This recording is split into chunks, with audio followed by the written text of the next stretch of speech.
guys? Larry from the Barber and the Brain, Marky Fresh Studios, here with the infamous DJ from Upgraded Industries, soon to be MMA champion, UFC champion. DJ, tell us from the beginning how this all started. You went from bodybuilding to now half the size man ready to fight. How's this all going? Like, tell us the story behind that.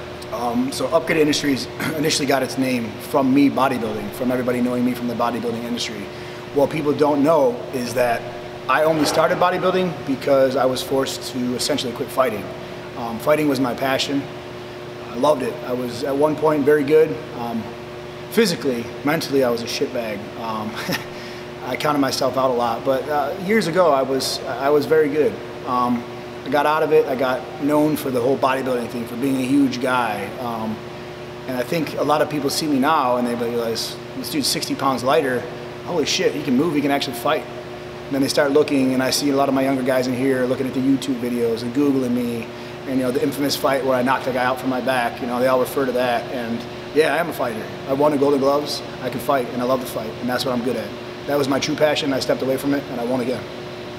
So what have you been doing to train for this fight since you've been gone for so long? Are you knocking off the dust? Are you kind of homing in on your training, or did it all come like riding a bike? Was it just natural back at it? I know you've been working with your kids with wrestling, and Jessica, you were working with her for a little while. What has actually got you in a mental state ready for this fight that's coming up? Frustration with life, basically living a life I didn't want. The bodybuilding, yeah, it was great. It's just not me. It's not really who I am. It's not who I was. I don't want to knock it, but that's not where I belong. I got back into wrestling because of my sons. My sons are 7-year-old twin boys, and they're very good wrestlers. And what better way to tell them than to lead them? So I'd rather do that. And obviously having Jessica by my side for a long time, being with her at the UFC fight in Canada, and seeing people and seeing things, and me saying, shit, man, I'm not too old. I can still do this. I want to give it one more shot. Yeah. If I go out and get my ass whooped, I get my ass whooped. But I'd rather know than never know. So do you see yourself going into UFC, or is this kind of like I'm just giving it a shot, see how I feel? Or are you actually trying to hit the UFC? I mean, I'm 34 years old. I've been away from the sport for 10, 12 years.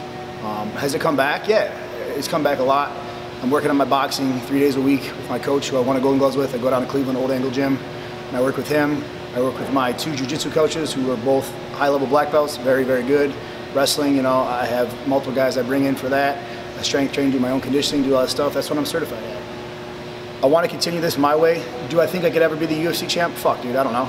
I know I can get there. I know I've beaten guys, whooped guys' asses that are fighting in the UFC, that have fought in the UFC or higher level shows like Bellator. My biggest problem was always myself. 34 years old, maybe age hit me, but you know what? So did wisdom. And I think I can get it. I'll get there at least. Yeah, you definitely have transformed yourself, and you transformed your gym. A lot of people are coming in, and you're seeing more and more fighters that come in the gym, which is, I think, to be honest with you, put you in your wheelhouse again. I think you're truly enjoying yourself more. You're being more fun about things. You're having that sparring night on Fridays. How do you feel mentally now? Are you feeling like yourself at home again? I feel like I'm 20 all over again. I'm happy. I wake up happy. I go to bed happy.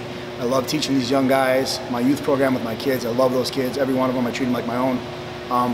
I feel like this is where I belong, and I feel like this is my true calling. Whether I continue to fight after this fight or other fights, I don't know.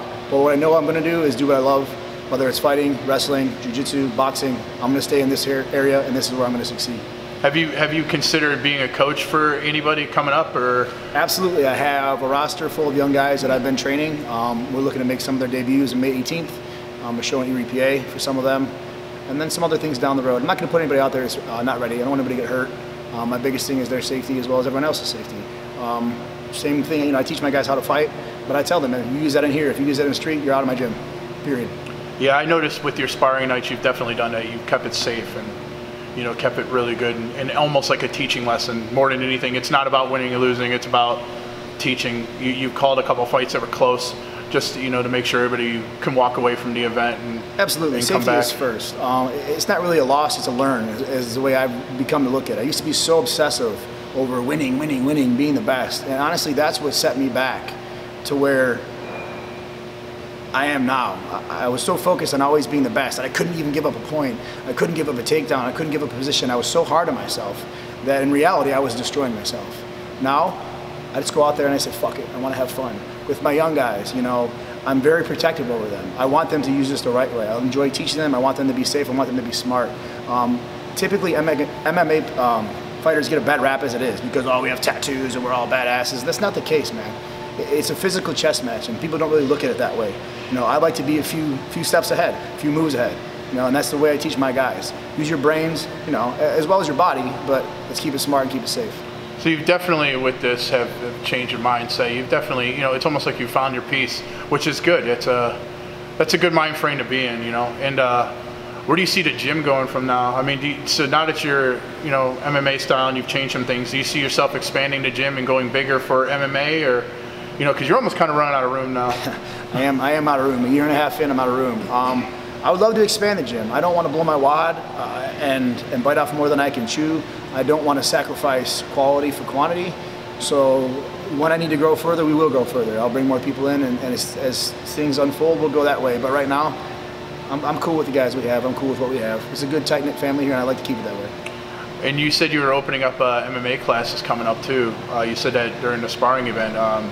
Do you see a lot of people interested in coming towards you with all the competing gyms around you? There's one competing gym around me. I wouldn't say there's any other ones. And that competing gym's not around me, and that's a gym I used to fight out of. Yeah, I have a waiting list, and I've told these guys not to be selfish, not to be an asshole, but until my fight is done, my concentration is me. I've been a very unselfish person for many, many years. This is my fucking time. This is my time now. Yeah, it's definitely, I truly believe, and I think a lot of other people find it your time. A lot of people are excited to see you come out of it and come back into fighting, and you definitely could tell that you're ready. We see you guys spar, and you can see that you're mentally there, and which is a lot better. I've known you for a long time, so I definitely could see the old DJ, the fun DJ back, and I hope everything works out for you. Do you have any closing thoughts about your fight coming up? I'd be lying if I said I wasn't terrified. I am. I don't want to lose in front of anybody, obviously. I don't want to disappoint my friends, my kids, my gym, but it's not personal. Am I going to hand out a fucking ass whooping? Absolutely. I got about 10, 12 years worth of shit that I need to get out. And I apologize to this kid for it, but sorry, buddy. That's awesome to hear. So we have your fight in 2 weeks. March 23rd, yes. Roughly 2 weeks. I believe it's called the Shamrock Shakedown. The Shamrock Shakedown, nice. So that'll be in Mountaineer, West Virginia. Correct. It's in the Mountaineer Casino. The tickets are for sale, and where, DJ? Where can they get those? So if you go to mademenpromotions.com, if you buy tickets, make sure you comment Jacobucci, me, so I get credit for them, so that way they know to seat you guys accordingly. Spell your last name for them. Jacobucci.